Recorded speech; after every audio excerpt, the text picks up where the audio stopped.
The night was alive with energy, the kind that only a bustling city could offer. Streets buzzed with laughter, music spilled out of open doors, and neon lights painted the sidewalks in shades of pink, blue, and gold. It was Friday, and for Jake, it was a night to celebrate. After months of grueling study sessions, late-night coffees, and endless stress, he had finally aced his final exams. His friends were thrilled too, and they decided to mark the occasion by hitting up every bar in town. Jake wasn't usually one to drink excessively, but tonight was different. The weight of his achievements, and maybe a little peer pressure, pushed him to let loose. One drink turned into two, then three, and before long, Jake's world started spinning just a little faster than usual. He laughed louder, talked more, and felt invincible. His friends tried to keep up with him, but as the hours passed, Jake wandered off on his own, chasing another round or perhaps just soaking in the electric atmosphere around him. As he stumbled through the streets, the cool night air hit his face, doing little to sober him up. The city felt magical under the glow of the moon, and Jake couldn't help but feel like he owned it. That's when he noticed the towering gates of the royal palace ahead. They stood imposingly, framed by golden lanterns that illuminated the stoic figures guarding them. These were the royal guards, clad in crisp uniforms, their posture perfect, their expressions unreadable. To most people, they symbolized authority and discipline. But to Jake, in his current state, they looked almost funny. He slowed down, leaning against a lamppost as he watched them. "Look at these guys," he muttered to himself, chuckling softly. "Standing there like statues. What are they even doing?" His words slurred together, but no one was around to hear him anyway, or so he thought.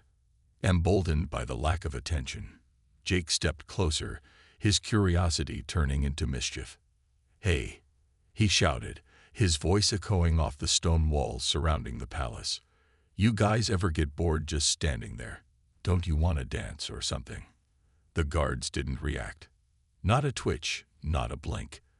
Their silence only fueled Jake's bravado. He waved his arms dramatically, pretending to conduct an invisible orchestra. "Come on, give me a smile. Just one tiny smile." A small crowd began to gather, drawn by Jake's antics. Some snickered, others shook their heads, but none dared to intervene. Jake, oblivious to the growing audience, grew bolder. He puffed out his chest, mimicking the guards' rigid stance, exaggerating every movement to make them look ridiculous. The crowd murmured, torn between amusement and discomfort. And then, in a moment that would change everything, Jake took things too far. With a grin plastered across his face, he made a crude joke about the guards needing a break. Then, without thinking, or maybe because he wasn't thinking, he unzipped his pants. Gasps rippled through the crowd as they realized what was about to happen. Before anyone could stop him, Jake leaned forward and did the unthinkable. As urine splashed onto the polished boots of Corporal Thomas, time seemed to freeze. The guard didn't move, but the tension in the air was palpable. Jake, still drunk and clueless, burst into laughter, unaware that he had just ignited a chain of events that would haunt him for weeks to come. Jake's decision to apologize wasn't made lightly. After days of soul-searching and grappling with the weight of his newfound infamy, he realized that ignoring the situation wouldn't make it go away.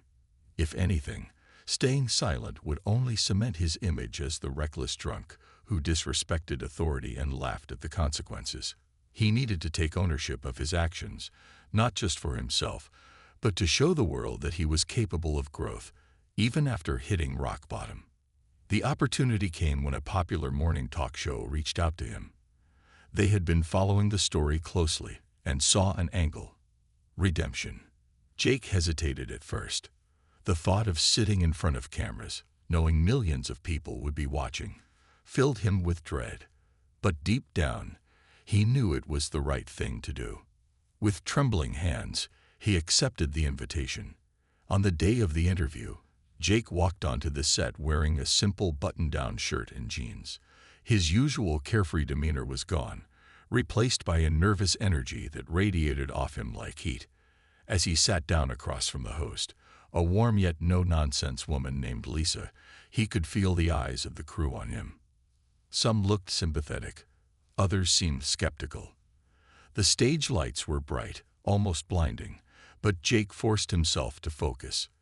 This was his chance to explain himself, to humanize the face behind the viral videos. Lisa started gently, asking how Jake had been handling everything since the incident. "It's been rough," Jake admitted, his voice softer than usual. "I mean, waking up and realizing you've become a meme overnight isn't exactly fun. But honestly, the hardest part has been looking at myself in the mirror. I didn't recognize the guy staring back at me." As the conversation progressed, Lisa probed deeper, asking about the events leading up to that fateful night. Jake didn't shy away from the truth. He recounted how he'd let his celebration spiral out of control, fueled by alcohol and poor decisions. "I thought I was invincible," he confessed. "But really, I was just being selfish and stupid. I crossed a line I never should have crossed, and I deeply regret it." When Lisa brought up Corporal Thomas, Jake's expression turned sincere. "What I did to him, and to the uniform he represents, was completely unacceptable," he said, his voice steady despite the emotion behind his words. "I can't imagine what it must feel like to have someone treat your hard work and dedication with such disrespect. To Corporal Thomas, and to anyone else I offended, I am truly sorry." The audience, initially quiet, began to stir. Some nodded approvingly, while others exchanged glances, unsure if they believed his apology. Lisa pressed further, asking what Jake planned to do moving forward. That's when he revealed his next step: volunteering with organizations that helped individuals struggling with substance abuse. "I don't want this to define me," he explained. "Instead, I want to use it as a wake-up call, to help others avoid making the same mistakes I did." By the end of the interview, the atmosphere in the studio had shifted. While not everyone was ready to forgive Jake, many viewers found his sincerity compelling. Social media lit up again, this time with mixed reactions. Some praised him for owning up to his behavior, calling it a brave first step toward change. Others remained critical, accusing him of seeking attention or trying to polish his tarnished image. Despite the divided opinions, one thing was clear: Jake's apology had reignited the conversation, forcing people to confront questions about accountability, forgiveness, and second chances. For Jake, the road ahead was still uncertain. But as he left the studio that day, he felt a small sense of relief.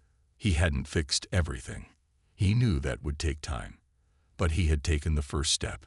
And sometimes, that was enough. Jake's laughter rang out like a jarring note in an otherwise silent symphony. The crowd, which had been a mix of amused onlookers and concerned passersby, suddenly fell deathly quiet. All eyes were now fixed on Corporal Thomas, the guard whose gleaming boots were now marred by Jake's senseless act. For a moment, it felt as though the entire world was holding its breath, waiting to see what would happen next. Corporal Thomas didn't move. He stood there, statuesque, his face a mask of calm indifference. His jaw was clenched so tightly that the faintest twitch of a muscle could be seen beneath his skin. To anyone watching, he appeared almost robotic, unaffected, unshaken, untouchable. But those who knew him well understood that this stillness wasn't a sign of weakness. It was the calm before the storm. Inside, a fire burned brightly, fueled by anger, pride, and a deep sense of duty. This wasn't just about a pair of boots. It was about respect, honor, and the sanctity of the uniform he wore. Jake, meanwhile, was oblivious to the gravity of the situation. Still drunk and basking in his own absurd confidence, he staggered backward, laughing harder than ever. "Oh, come on," he shouted, pointing at the guard with exaggerated enthusiasm. "You're not gonna cry over some wet shoes, are you? Lighten up, man." His words slurred together, making him sound even more ridiculous. He clapped his hands mockingly, as if daring the guard to respond. "What are you gonna do? Arrest me for having fun?" The crowd shifted uneasily. Some people exchanged nervous glances, whispering among themselves about how far this might go. Others pulled out their phones, eager to capture whatever unfolded next. A few brave souls stepped forward, trying to gently pull Jake away from the scene. "Dude, stop," one of them said, tugging at his arm. "This isn't funny anymore." But Jake shrugged them off, too intoxicated to understand the severity of his actions. Then, something unexpected happened. Another guard nearby whispered urgently into a radio, likely calling for backup or reporting the incident to higher authorities. At the same time, Corporal Thomas took a single step forward, not aggressively, but deliberately. The movement was subtle yet commanding, enough to silence Jake mid-laugh. For the first time all night, Jake hesitated. There was something in the guard's eyes that made him pause. It wasn't rage or hatred. It was resolve. Pure, unyielding resolve. "Sir," Corporal Thomas finally spoke, his voice low and steady, cutting through the tension like a knife. "You have disrespected not only me but the institution I represent. Do you understand the weight of your actions?" Jake blinked, swaying slightly on his feet. His drunken bravado faltered for a split second, replaced by confusion. Yeah, sure," he mumbled, clearly unsure of what to say. Then, regaining some semblance of his earlier arrogance, he added, "But hey, accidents happen, right? No harm done." "No harm done," Corporal Thomas repeated, his tone icy.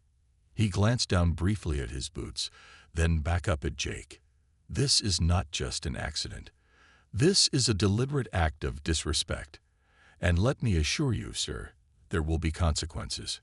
The crowd murmured again, sensing that the confrontation was reaching a tipping point. Jake, however, seemed unfazed. He smirked, crossing his arms defiantly. "Consequences? Like what? You gonna write me a ticket or something? Go ahead, big guy.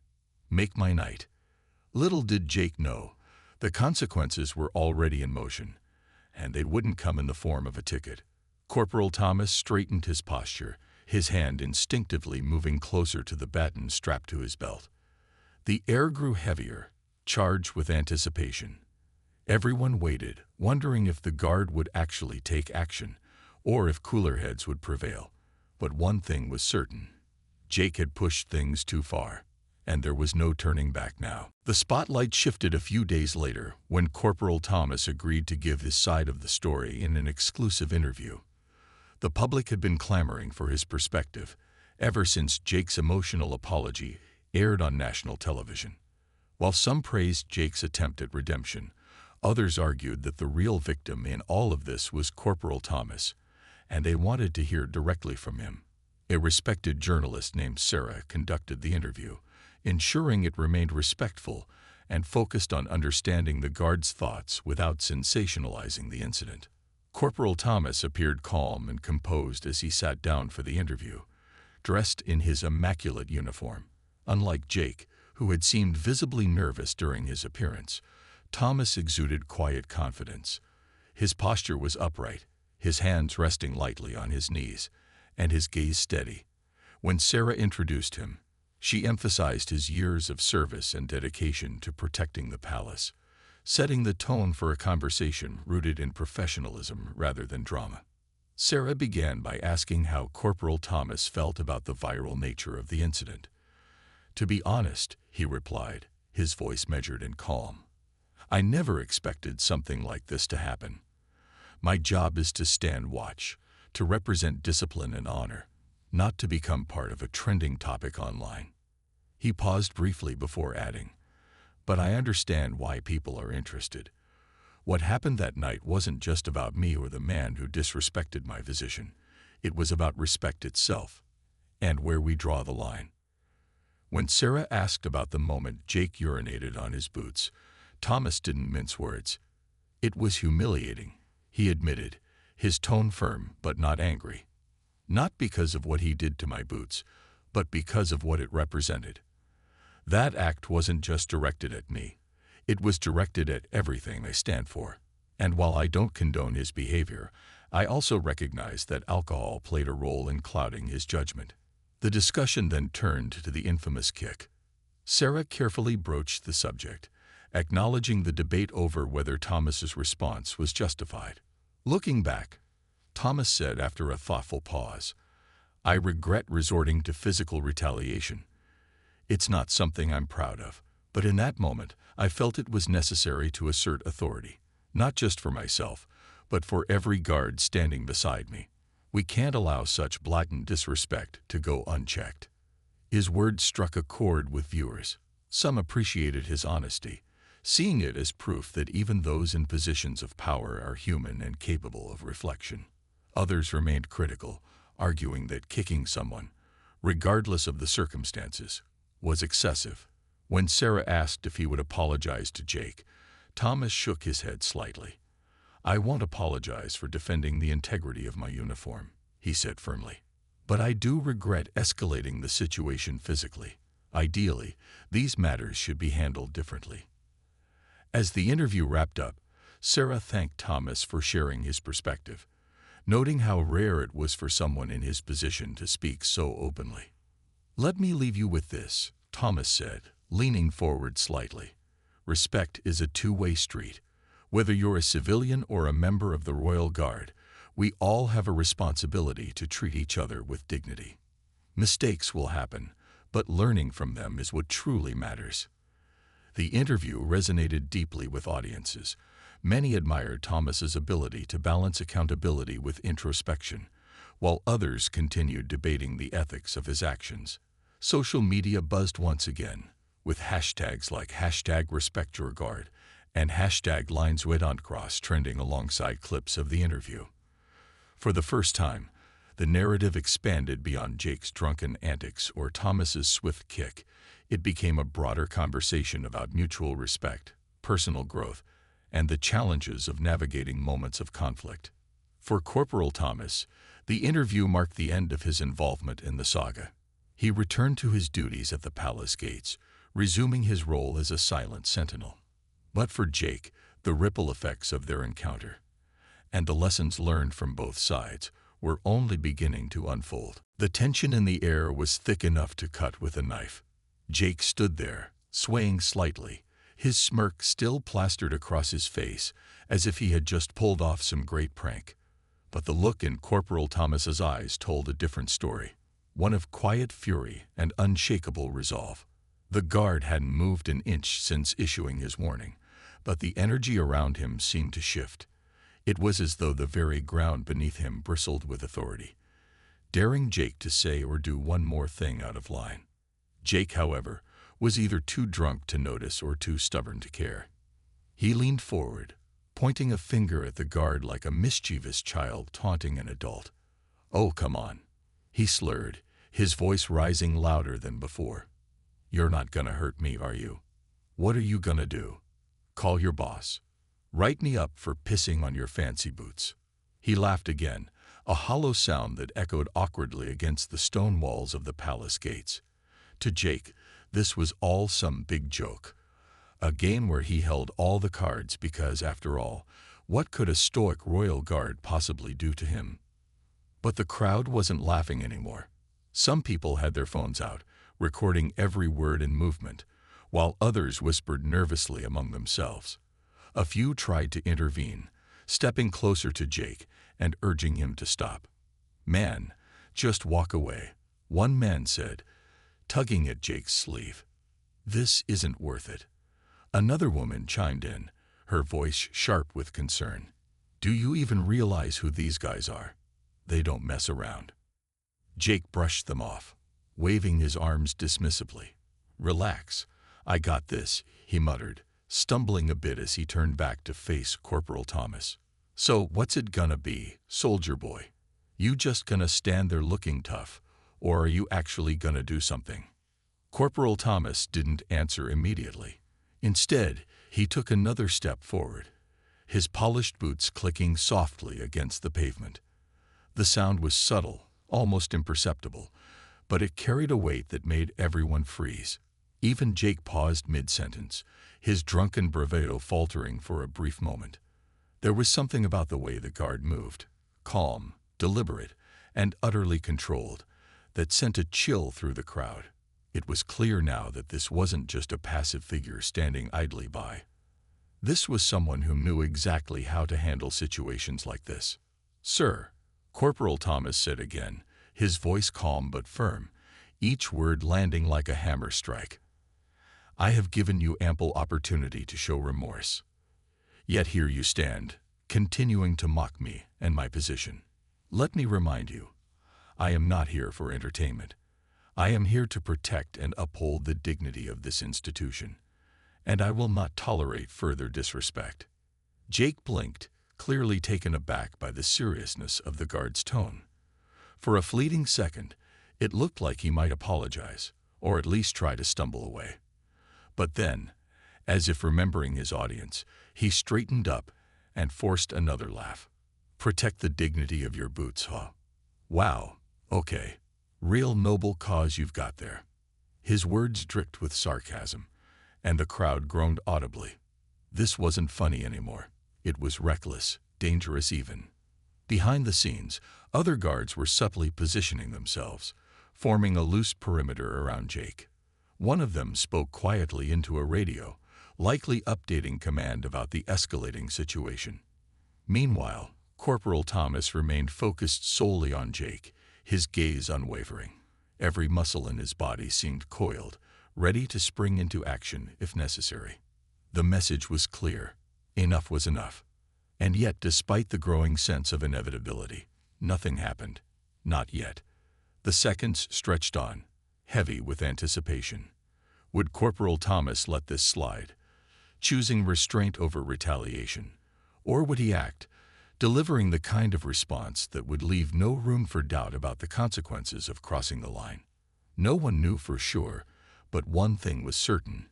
Jake had pushed his luck farther than anyone thought possible. And sooner or later, the hammer would fall. Months passed, and the whirlwind of controversy that had once consumed Jake and Corporal Thomas began to settle. The viral videos, memes, and debates eventually faded from the front pages of social media, replaced by newer headlines and fleeting trends. But for both men, the incident left an indelible mark, one that shaped their lives in ways neither could have anticipated. Jake threw himself into his volunteer work with a determination that surprised even those closest to him. He started attending meetings at a local organization dedicated to helping individuals struggling with addiction and poor decision-making. At first, he kept quiet, listening intently as others shared their stories of hitting rock bottom and finding a way back up. Over time, though, Jake began opening up about his own experience, the night he became infamous, the shame that followed, and the lessons he learned about accountability. His honesty resonated with many attendees, who saw him not as a cautionary tale, but as proof that change was possible. Word of Jake's efforts spread within the community, earning him respect among people who had once dismissed him as just another reckless drunk. Local newspapers featured his story, highlighting his journey from embarrassment to redemption. While some critics remained skeptical, accusing him of using charity work to polish his image, most found his sincerity undeniable. "I'm not doing this for likes or forgiveness," Jake told one reporter during an interview. "I'm doing it because I owe it, to myself, to the guard I disrespected, and to anyone else I let down." Meanwhile, Corporal Thomas continued his duties at the palace gates, steadfast and unyielding as ever. Though the incident had thrust him briefly into the public eye, he showed no interest in pursuing fame or further attention. To him, the interview he gave was closure, a chance to explain his actions without compromising his principles. Still, the ripple effects of that night lingered subtly in his life. Fellow guards often approached him, seeking advice on how to handle difficult situations with grace and restraint. Young recruits looked up to him as a symbol of discipline tempered by humanity.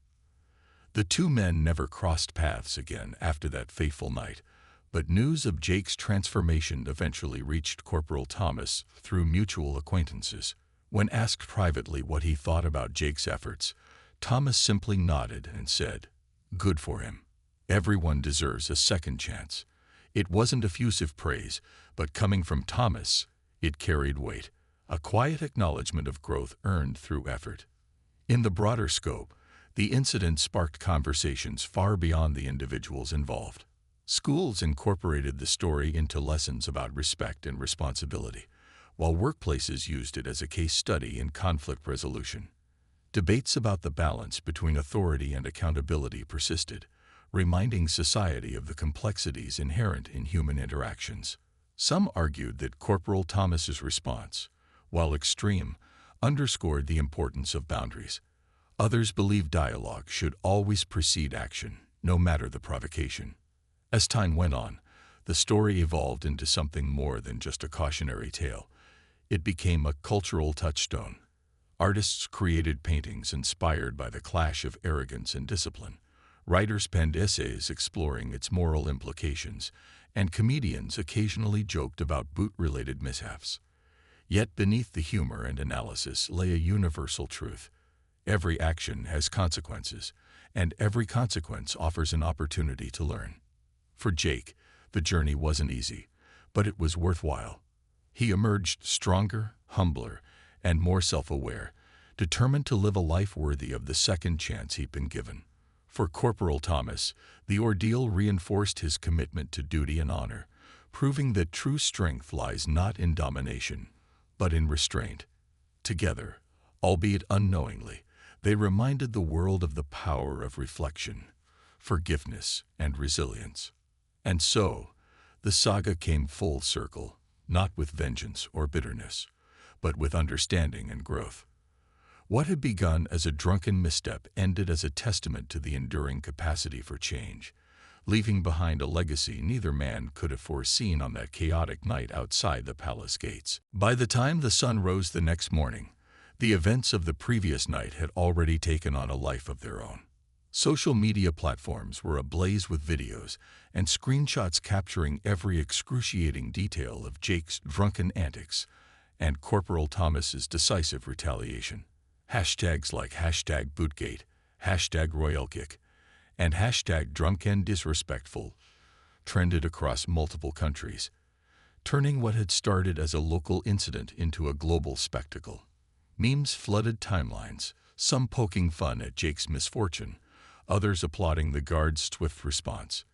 It seemed everyone had an opinion, and no one was shy about sharing it. Jake woke up groggily in his apartment, his head pounding and his body aching from the previous night's ordeal. At first, he didn't remember much, just flashes of neon lights, loud laughter, and sharp pain. But as he reached for his phone to check the time, he was met with a barrage of notifications. His inbox was flooded with messages from friends, acquaintances, and even strangers. Some were concerned, asking if he was okay. Others mocked him mercilessly, sending laughing emojis or links to viral clips of his humiliation. Confused and disoriented, Jake opened one of the videos and immediately wished he hadn't. There he was, stumbling around like a fool, shouting nonsense at the guards. And then, the moment that would haunt him forever. The video cut off just as Corporal Thomas delivered the infamous kick, but the comments section more than made up for it. "This guy deserved every bit of this." Read one comment. "Never disrespect someone who wakes up earlier than you," joked another. Thousands of likes, shares, and replies pile on top of each other, transforming Jake's face into a symbol of public ridicule. It didn't take long for authorities to get involved. News outlets picked up the story, running headlines like "Drunken Man Assaults Royal Guard" and "Guard Delivers Lesson in Respect." Local law enforcement launched an investigation, questioning witnesses and reviewing footage to determine whether charges should be filed against Jake or Corporal Thomas. While many praised the guard for defending his dignity, legal experts weighed in, debating whether his actions constituted excessive force.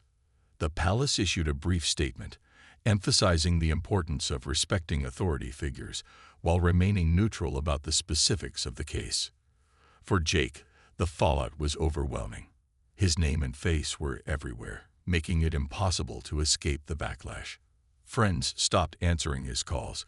Coworkers whispered behind his back, and even his landlord hinted at terminating his lease due to the negative attention. Worst of all, potential employers began recognizing him during job interviews, leading to awkward silences and polite rejections. What had started as a night of celebration had spiraled into a full-blown crisis, threatening not only his reputation, but also his future. But amid the chaos, something unexpected began to emerge, a glimmer of self-awareness. As Jake scrolled through the endless stream of criticism and mockery, he couldn't help but feel a pang of shame. He saw himself through the eyes of others, not as the carefree partygoer he thought he was, but as someone reckless, disrespectful, and out of control. For the first time in his life, he realized the weight of his actions and the harm they could cause. It wasn't just about pissing on a guard's boots. It was about crossing boundaries, disregarding others' feelings, and behaving in a way that reflected poorly on himself and those around him. Determined to salvage what remained of his dignity, Jake decided to take responsibility. He turned off his phone, stepped away from the noise, and spent hours reflecting on how he'd gotten here. By the end of the day, he came to a decision. He would apologize, not just to Corporal Thomas, but to the world. He knew it wouldn't undo the damage, but it was a start. And maybe, just maybe, it could pave the way for redemption. As the investigation continued and public opinion remained divided, Jake prepared to face the consequences of his actions. Little did he know, his apology would spark a new wave of reactions, some forgiving, others unforgiving, and reignite debates about accountability, forgiveness, and the fine line between justice and revenge. One thing was certain: this was far from over. The silence that followed Jake's last sarcastic remark felt like an eternity. The air was heavy with anticipation, as though the entire crowd collectively understood that something big was about to happen. Jake, still swaying on his feet, grinned lazily, clearly convinced he had won this bizarre standoff. He crossed his arms over his chest and leaned back slightly, trying to project confidence, even though his knees wobbled under him. "What's the matter, huh?" he slurred, his voice dripping with mockery. "Too scared to do anything. Thought you guys were supposed to be tough." Corporal Thomas didn't respond immediately. Instead, he took one final step forward, closing the gap between himself and Jake. His movements were slow and deliberate, almost ceremonial, as if he were performing a ritual rather than confronting a drunk troublemaker. Every eye in the crowd was glued to him now, phones held high to capture every detail. The murmurs died down completely, replaced by an eerie stillness that made even the distant hum of traffic seem deafening. Then, without warning, it happened. In a flash of motion so quick it was almost imperceptible, Corporal Thomas raised his leg and delivered a sharp, precise kick straight to Jake's groin. The impact was instantaneous and brutal. Jake let out a strangled yell, doubling over as if he'd been hit by a freight train. His hand shot instinctively to his crotch, his face contorting in pain as he crumpled to the ground like a ragdoll. For a moment, he just lay there, curled into a fetal position, groaning loudly enough for everyone within earshot to hear. The reaction from the crowd was immediate and chaotic. Some people gasped in shock, their hands flying to their mouths.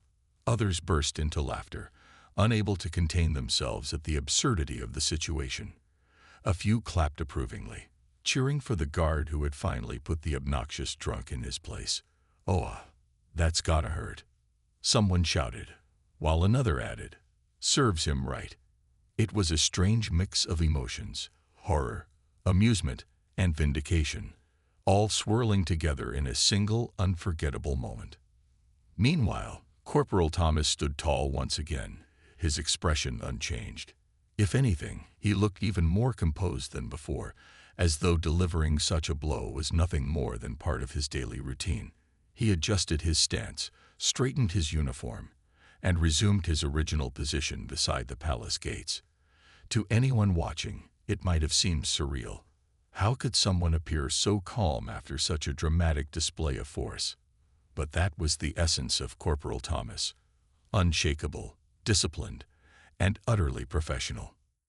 Jake, on the other hand, was a wreck. Still sprawled on the ground, he writhed in agony, clutching himself and muttering incoherently. Occasionally, he tried to lift his head, only to let it flop back onto the pavement with a thud. The smirk that had once dominated his face was long gone, replaced by sheer misery.